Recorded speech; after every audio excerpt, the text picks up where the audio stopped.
$1.87. That was all. Every day, when she went to the shops, she spent very little money.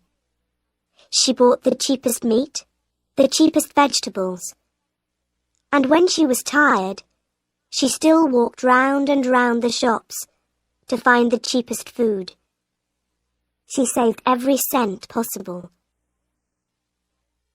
Della counted the money again. There was no mistake. $1.87. That was all. And the next day was Christmas. She couldn't do anything about it. She could only sit down and cry. So she sat there, in the poor little room, and she cried. Della lived in this poor little room in New York with her husband, James Dillingham Young. They also had a bedroom and a kitchen and a bathroom. All poor little rooms. James Dillingham Young was lucky because he had a job. But it was not a good job. These rooms took most of his money. Della tried to find work, but times were bad, and there was no work for her. But when Mr. James Dillingham Young came home to his rooms, Mrs. James Dillingham Young called him Jim and put her arms round him, and that was good. Della stopped crying, and she washed her face. She stood by the window and looked out at a grey cat on a grey wall in the grey road. Tomorrow was Christmas Day, and she had only $1.87 to buy Jim a Christmas present. Her Jim. She wanted very much to buy him something really fine, something to show how much she loved him. Suddenly, Della turned round and ran over to look in the glass on the wall. Her eyes were bright.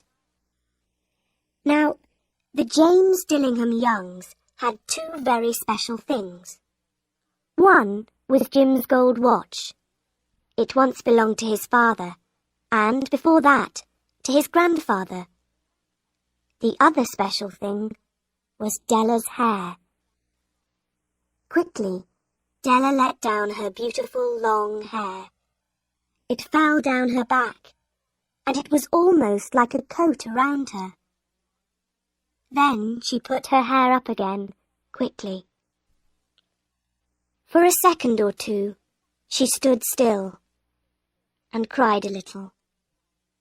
Then she put on her old brown coat and her old brown hat, turned and left the room. She went downstairs and out into the road, and her eyes were bright.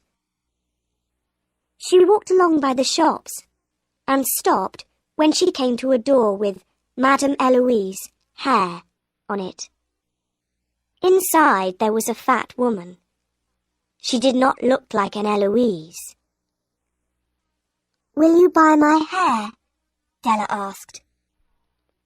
"I buy hair," Madame replied. "Take your hat off then, and show me your hair." The beautiful brown hair fell down. $20, Madame said, and she touched the hair with her hand. "Quick, cut it off. Give me the money," Della said.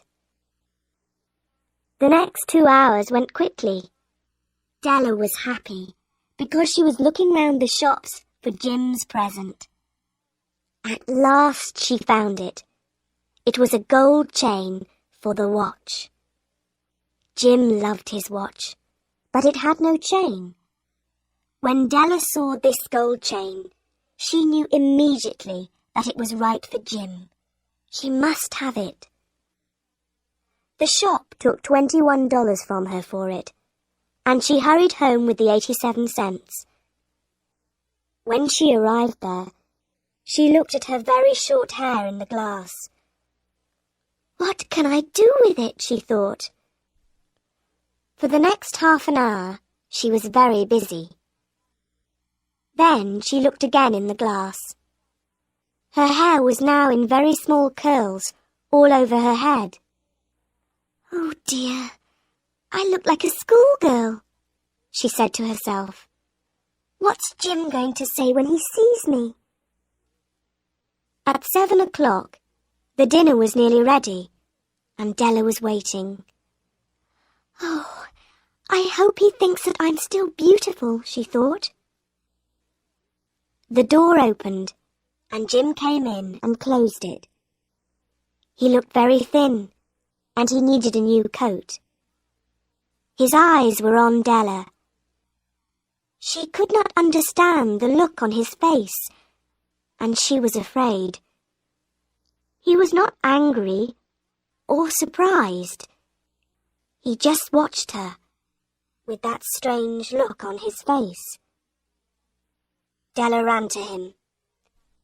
Jim, she cried, don't look at me like that. I sold my hair because I wanted to give you a present. It will soon be long again. I had to do it, Jim. Say Happy Christmas, please. I have a wonderful present for you. You've cut off your hair? Asked Jim. Yes, I cut it off and sold it, Della said. But don't you love me any more, Jim? I'm still me. Jim looked round the room. You say your hair has gone, he said, almost stupidly. Yes, I told you, because I love you. Shall I get the dinner now, Jim? Suddenly, Jim put his arms round his Della. Then he took something from his pocket and put it on the table. I love you, Della, he said. It doesn't matter if your hair is short or long, but if you open that, you'll see why I was unhappy at first. Excited, Della pulled off the paper. Then she gave a little scream of happiness. But a second later, there were cries of unhappiness. Because there were the combs for her beautiful hair. When she first saw these combs in the shop window, she wanted them. They were beautiful combs, expensive combs, and now they were her combs. But she no longer had her hair. Della picked them up and held them. Her eyes were full of love. But my hair will soon be long again, Jim. And then Della remembered. She jumped up and cried, Oh! Oh! She ran to get Jim's beautiful present, and she held it out to him. Isn't it lovely, Jim? I looked everywhere for it. Now you'll want to look at your watch 100 times a day. Give it to me. Give me your watch, Jim. Let's see it with its new chain. But Jim did not do this. He sat down, put his hands behind his head, and he smiled. Della, he said, let's keep our presents for a time. They're so nice. You see, I sold the watch to get the money to buy your combs. And now, let's have dinner. And this was the story of two young people who were very much in love.